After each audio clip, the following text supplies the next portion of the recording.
In 1968, Wallace and Nixon started strong, but the Democrats began to catch up, especially in northern and urban centers, as Humphrey preached to the faithful of the old New Deal coalition.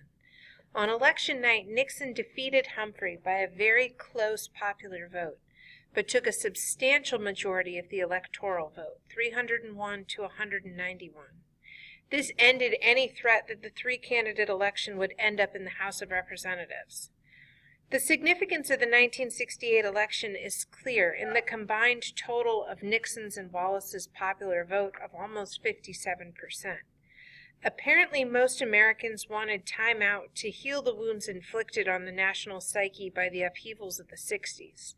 Supporters of Nixon and Wallace had had enough of protest, violence, permissiveness, the counterculture, drugs, and federal intervention in social institutions. Elections in the 1970s and 1980s would confirm that the tide was running against New Deal liberalism in favor of the conservatives. In 1969, television viewers around the world witnessed the astonishing sight of 2 American astronauts walking on the moon's surface. This event, followed by a series of other successes for the U.S. space program, represented some of the high points of the era. Offsetting these technological triumphs, however, were shocking revelations about White House participation in the Watergate crime. There's also a stagnant economy in the 1960s, 1970s. There's White House participation in the Watergate crime as well, and that's going to be revealed in the 1970s. South Vietnam is going to fall to communism. There's increased foreign economic competition, oil shortages, rising unemployment, and high inflation. And all of those things that made Americans aware that even the world's leading superpower would have to adjust to a fast-changing, less manageable world. In his January of 1969 inaugural address, President Nixon promised to bring Americans together after the turmoil of the 1960s. Suspicious and secretive by nature, Nixon began to isolate himself in the White House and create what Arthur Schlesinger called an imperial presidency. Nixon's first interest was international relations, not domestic policy. Together with his national security advisor, Henry Kissinger, who would later become Secretary of State during Nixon's second term, President Nixon fashioned a realistic foreign policy that generally succeeded in reducing the tensions of the Cold War. When Nixon took office, more than 500,000 U.S. troops were in Vietnam. His principal objective was to find a way to reduce U.S. involvement in the war, while at the same time avoiding the appearance of conceding defeat. In a word, Nixon said the United States was seeking nothing less than peace with honor. Almost immediately, Nixon began the process called Vietnamization.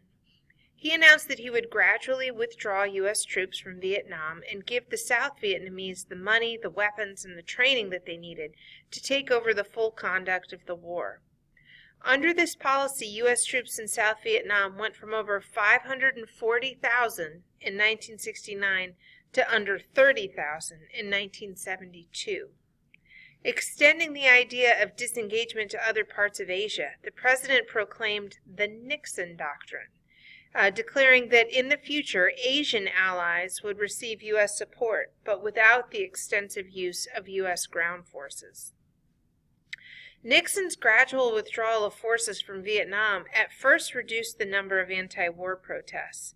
In April of 1970, however, the president expanded the war by using U.S. forces to invade Cambodia in an effort to destroy Vietnamese communist bases in that country. A nationwide protest against this action on U.S. college campuses resulted in the killing of 4 youths by National Guard troops at Kent State in Ohio, and also 2 black students at Jackson State in Mississippi. In reaction to the escalation of the war, the U.S. Senate, but not the House, voted to repeal the Gulf of Tonkin Resolution. Also in 1970, the American public was shocked to learn about a 1968 massacre of women and children by U.S. troops in the Vietnamese village of My Lai. Oops, there it is. This is published in the newspapers, and then you've got even further fueling of the anti-war sentiment in the publication of in the New York Times of the Pentagon Papers. The Pentagon Papers documented a secret government history because it documents the mistakes and deceptions of government policymakers in dealing with Vietnam. The papers had been turned over or leaked to the press by Daniel Ellsberg, who was a former Defense Department analyst.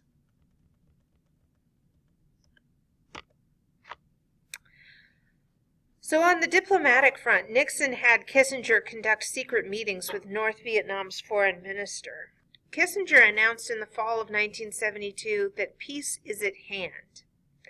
But this announcement kind of proved premature. When the North Vietnamese failed to compromise, Nixon ordered massive bombing of North Vietnam.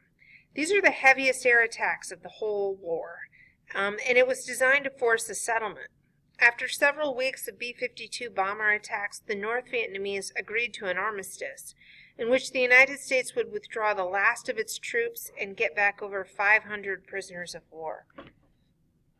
The Paris Accords of January 1973 also promised a ceasefire and free elections. In fact, however, the armistice did not end the war between the North and the South and left tens of thousands of enemy troops in South Vietnam. The armistice finally allowed the United States to extricate itself from a war that had claimed over 58,000 American lives. The $118 billion spent on the war began an inflationary cycle that ended up racking the U.S. economy for years afterward. Nixon and Kissinger strengthened the U.S. position in the world by taking advantage of the rivalry between the two communist giants, China and the Soviet Union. Their diplomacy was praised for bringing about détente, a deliberate reduction of Cold War tensions. Even after Watergate ended his presidency in disgrace, Nixon's critics would admit that his conduct of foreign affairs had enhanced world peace.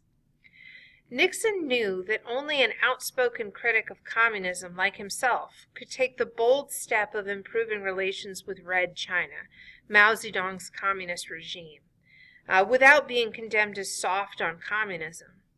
After a series of secret negotiations with Chinese leaders, Nixon astonished the world in February of 1972 by traveling to Beijing to meet with Mao. His visit initiated diplomatic exchanges that ultimately led to U.S. recognition of the communist government in 1979. Nixon used his new relationship with China to put pressure on the Soviets to agree to a treaty limiting anti-ballistic missiles, or ABMs, a new technology that would have expanded the arms race.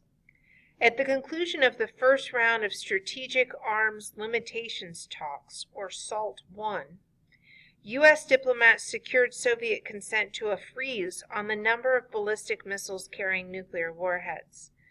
While this agreement did not end the arms race, it was a significant step towards reducing Cold War tensions and bringing about détente. Throughout the 1970s, the Democrats continued to hold majorities in both houses of Congress. The Republican president had to live with this reality and obtain some concessions from Congress through moderation and compromise. At the same time, Nixon laid the foundation for a shift in public opinion toward conservatism and for Republican games that would challenge and overthrow the Democratic control of Congress in the 1980s and 1990s. Nixon tried to slow down the growth of Johnson's Great Society programs by proposing the Family Assistance Plan, a reform of the welfare system. The Democratic majority in Congress easily defeated this initiative. The Republican president did succeed in shifting some of the responsibility for social programs from the federal to the state and local levels. In a program known as revenue sharing, or the New Federalism, Congress approved giving local governments $30 billion in block grants over 5 years to address local needs as they saw fit. This was instead of using federal money to give it out to specific uses. Republicans hoped revenue sharing would check the growth of the federal government and return responsibility to the states, where it had rested before the New Deal. Nixon attempted to bypass Congress by impounding, not spending, funds appropriated for social programs. Democrats protested that such action was an abuse of executive powers. The courts agreed with the president's critics. They argued that it was a president's duty to carry out the laws of Congress, whether or not he agreed with them. Starting with a recession in 1970, the U.S. economy throughout the 70s faced the unusual combination of economic slowdown and high inflation, a condition referred to as stagflation, stagnation plus inflation. To slow inflation, Nixon at first tried to cut federal spending.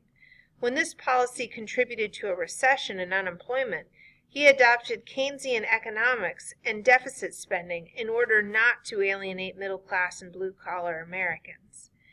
In August of 1971, he surprised the nation again, this time by imposing a 90-day wage and price freeze. Next, he took the dollar off the gold standard, which helped to devalue it relative to foreign currencies. This action, combined with a 10% surtax on all imports, improved the U.S. balance of trade with foreign competitors. By the election year of 1972, the recession was over. Also in that year, Congress approved automatic increases for Social Security benefits based on the annual rise in the cost of living. This measure protected seniors, the poor, and the disabled from the worst effects of inflation, but also contributed to the budget problems in the future.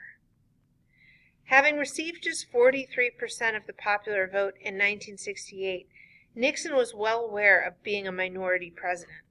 He devised a political strategy to form a Republican majority by appealing to the millions of voters who lived in the center of the country most of the time, and they had become disaffected by anti-war protests, black militants, school busing to achieve racial balance, and also the excesses of the youth counterculture. Nixon referred to these conservative Americans as the silent majority. Many of them were Democrats, such as Southern whites, Catholic ethnics, blue-collar workers, and recent suburbanites who were dismayed by the liberal drift of their party.